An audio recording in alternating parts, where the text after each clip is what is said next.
priori, musculation et sport d'endurance, c'est pas des disciplines très proches. Il y a qu'à voir les physiques des meilleurs dans le domaine pour s'apercevoir qu'ils n'ont pas grand chose en commun. Pourtant, associer le cardio à la musculation, ça peut être une très bonne idée. Mais est-ce qu'il est possible de le faire sans compromettre ses gains musculaires? Parce que s'il y a bien une chose qui effraie les pratiquants de musculation, c'est la perte de muscle. Alors qu'est-ce qui se passe lorsqu'on décide de combiner les deux? Non seulement je fais l'expérience moi-même depuis presque 2 ans maintenant, mais en plus j'ai décidé d'éplucher toutes les études scientifiques des 40 dernières années sur le sujet. Et croyez-moi, les résultats sont surprenants. Et comme je sais que votre temps est très précieux, je vous balance direct une méta-analyse très récente puisqu'elle date de 2019 sur les bienfaits de la combinaison cardio plus musculation sur la santé. La méta-analyse, qui réunit 11 études, arrive à la conclusion que la musculation pratiquée seule permet une diminution de 21% du risque de mortalité, alors que la combinaison cardio plus musculation permet une diminution de 40% du risque de mortalité. Si c'est pas une bonne nouvelle ça. Donc il n'y a aucun doute là-dessus, faire les deux en même temps, c'est génial pour la santé. Après, être en bonne santé c'est cool, mais être en bonne santé et être ultra stock en même temps,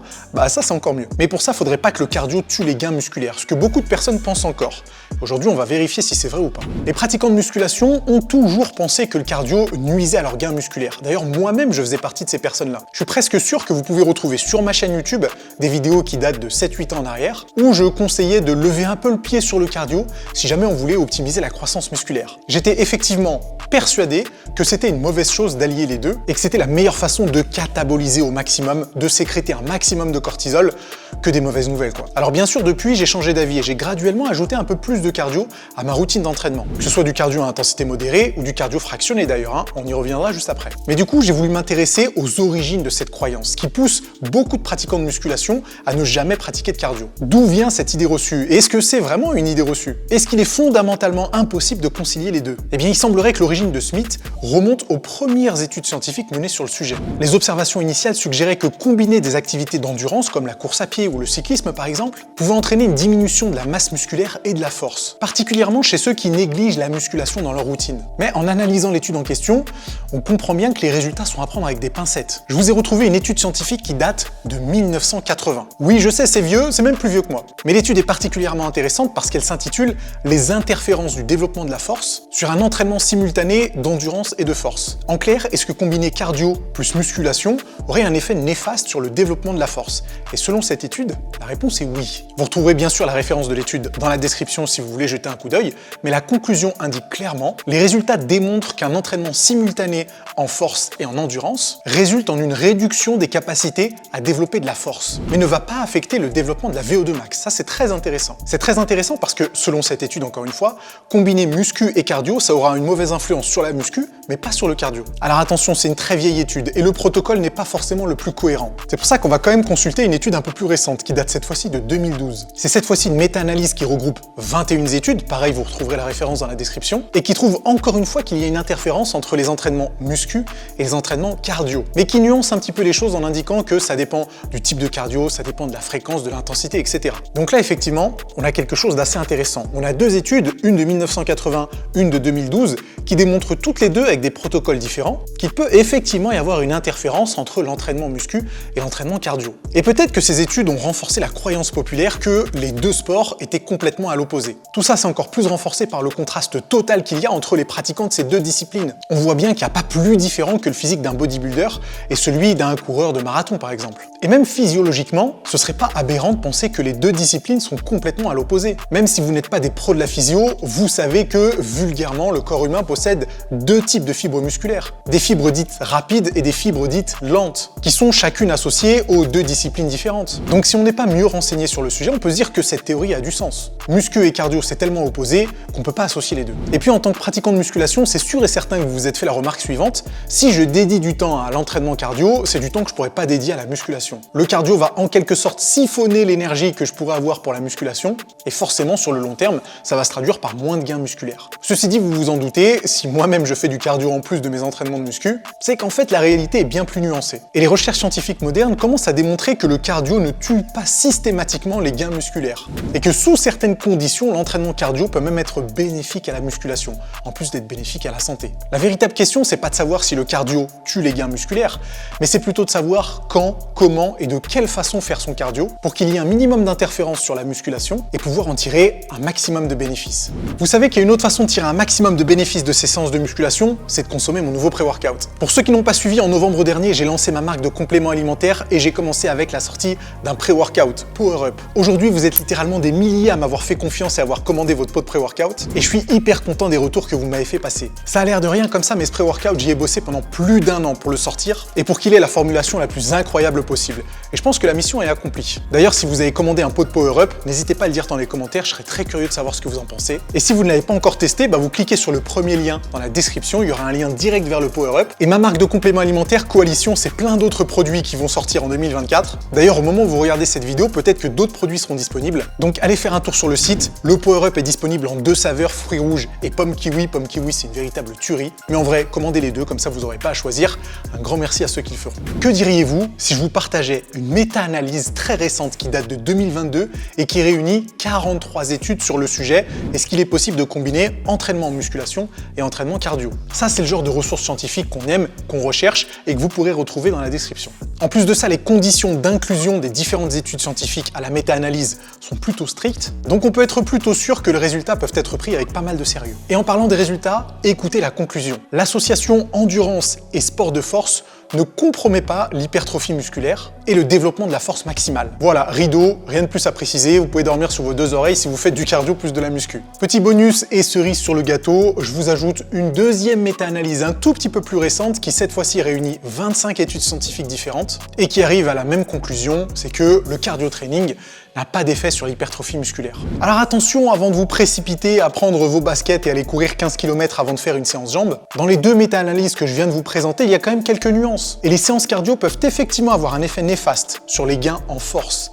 et en muscle lorsque cardio et musculation sont effectués pendant la même séance. C'est-à-dire que si vous allez faire un 10 km et que directement après vous faites une séance jambes, il ne faut pas être surpris d'avoir des performances qui sont complètement nulles sur votre leg day. Et ça marche aussi pour le fractionné. Si vous décidez de faire une séance de fractionné de 20 minutes avant un entraînement haut du corps, pareil, il ne faut pas être surpris de voir vos performances chuter sur votre séance de musculation. Donc il semblerait que les entraînements cardio n'aient pas de mauvaise influence sur les gains en force et en muscle, à condition que les 2 activités soient faites à des moments différents. Par exemple, cardio le matin et musculation l'après-midi. Ou cardio le jour 1 et musculation le jour 2. D'ailleurs, c'est exactement ce que je fais depuis presque 2 ans maintenant. Sur ces 2 dernières années, j'ai dû faire musculation et cardio selon un ratio 2 tiers, 1 tiers. Donc 2 tiers de musculation, 1 tiers de cardio. Ce qui reste quand même beaucoup de cardio pour quelqu'un qui n'en a pas fait toute sa vie. Et comme vous vous en doutez, je ne fais jamais musculation et cardio sur la même séance. Je fais toujours le cardio en début de journée et la musculation en fin de journée. Et mes 2 entraînements sont en général espacés de 5, 6, voire même 7 heures. Donc par exemple, je peux avoir fini ma séance de cardio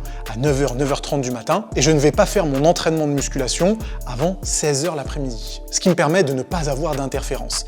Et évidemment, le volume de mes entraînements cardio et de mes entraînements de musculation sont bien choisis pour que je puisse en récupérer. Donc mon expérience personnelle, elle va complètement dans le sens des dernières études scientifiques. C'est-à-dire que sur ces 2 dernières années, j'ai pu grandement améliorer ma condition cardiovasculaire et cardio-respiratoire. C'est-à-dire que j'ai fait progresser ma VO2 max. Et non seulement je n'ai pas perdu de muscle, mais j'ai même l'impression d'avoir développé un petit peu ma condition musculaire également. Par contre, ce que je peux dire avec 100% d'assurance, c'est que ma capacité de récupération s'est grandement développée. Et ce qui a du coup un effet bénéfique sur mes séances de musculation qui sont en fin de compte moins fatigantes. Donc même si je m'entraîne autant qu'il y a 5 ans en arrière, j'ai l'impression de récupérer dans de meilleures conditions. Et ça, à mon avis, c'est grâce au cardio. Sans oublier qu'entre les deux, j'ai pris de l'âge. Donc je suis pas censé avoir une meilleure récupération qu'à mes 25 ou mes 26 ans. Ceci dit, je suis un peu un cas particulier. Pourquoi? Parce que j'ai déjà fait tous mes gains musculaires avant d'avoir commencé le cardio. C'est-à-dire que oui, j'avais probablement atteint ma limite musculaire bien avant de commencer les entraînements cardio, ce qui fait que j'avais moins de risques à prendre. Mais qu'en est-il pour vous qui faisiez de la musculation depuis 1 an, 2 ans, 3 ans, 4 ans, qui avez encore beaucoup de muscles à prendre et qui avez peur de faire du cardio parce que vous n'avez pas envie de compromettre tous vos efforts, et ça se comprend. D'abord, pour éviter toute interférence, traitez vos entraînements cardio de la même façon que vous traitez vos entraînements de musculation. Et par là, je veux dire, allez-y progressivement. Votre corps, c'est une merveilleuse machine d'adaptation. Mais si vous n'avez jamais fait de cardio de votre vie et que vous commencez à courir 20 ou 25 km par semaine, ce qui en soi n'est pas grand-chose, mais si vous êtes débutant, effectivement, ça peut tuer vos gains. Faites les choses de manière progressive et commencez par exemple sur vos jours de récup par un petit footing, endurance fondamentale, zone 2, respiration nasale, aisance respiratoire, parfait pour commencer à mettre un pied dans le cardio sans que ça ait de répercussions négatives sur votre capacité de récupération. Ça peut être une excellente idée de commencer par faire un petit 5 km pendant vos jours de récup, et puis un mois après peut-être passer à 8 km, et puis encore un mois après de faire 2 séances de 5 km par semaine. Avec une telle progression et toujours avec des intensités bien choisies, vous ne risquez rien sur vos entraînements de musculation. Et puis vous profitez de tous les bénéfices pour la santé, ce qui est quand même pas négligeable. Il y a également une règle que j'aime bien respecter, c'est que si votre objectif principal c'est développer votre masse musculaire, c'est du bon sens de se dire qu'il ne faut pas faire plus de cardio que de musculation. Si vous faites 4 séances de musculation par semaine et qu'elles durent 1 heure, vous faites 4 heures de muscu dans la semaine. Si au-delà de ça, vous rajoutez du cardio à raison de 4 heures par semaine, vous vous retrouvez à faire autant de musculation que de cardio. Et là, c'est clair que vous n'allez pas pouvoir optimiser les gains musculaires. C'est une règle que j'applique toujours dans ma pratique personnelle et je ne fais jamais plus de cardio que de musculation. Et lorsqu'il y a des périodes où j'augmente un petit peu la quantité de cardio parce que j'en ai besoin, eh ben j'augmente également la quantité de musculation. Alors attention, je suis pas le meilleur exemple parce que n'oubliez pas que c'est un peu mon métier. Et toutes mes journées sont articulées autour de mes entraînements de cardio et de musculation, ce qui fait que je peux récupérer dans les meilleures conditions. Mais vous avez compris le concept. Au-delà de ça, il y a quand même des cas particuliers. Si vous préparez une compétition de bodybuilding ou une compétition d'endurance, comme par exemple un marathon ou un semi-marathon ou un 10 km, cette compétition devient l'objectif principal. Et dans ce cas de figure-là, il va forcément falloir mettre l'accent sur l'activité en question. Si vous préparez une compétition de body, il va falloir faire un minimum de cardio. Si vous préparez un marathon, il va falloir faire un minimum de musculation. Et même si aujourd'hui on voit l'émergence d'athlètes hybrides qui font un peu les deux en même temps, n'oubliez pas que ces personnes-là, c'est l'exception. C'est pas la norme. Parce que ces personnes-là, en général, c'est leur métier. Et j'en fais un petit peu partie, on peut tout organiser pour optimiser les entraînements et la récupération. Moi, j'ai le luxe de faire 2 entraînements par jour. Mais je suis bien conscient que c'est un luxe que peu de personnes ont. Donc s'il vous plaît, ne vous comparez pas aux athlètes hybrides que vous voyez sur Instagram, qui arrivent à faire des marathons en dessous de 3 heures, et le lendemain arriver à tirer 250 kg au soulevé de terre, ou faire un squat à 230 kg. Ces personnes-là existent, mais ce sont les exceptions, ce ne sont pas la norme. J'aimerais bien savoir si vous, en tant qu'abonné à cette chaîne YouTube, d'ailleurs peut-être que vous n'êtes même pas abonné à la chaîne, si c'est le cas, cliquez sur le bouton s'abonner et activez les notifications, ça fait toujours plaisir.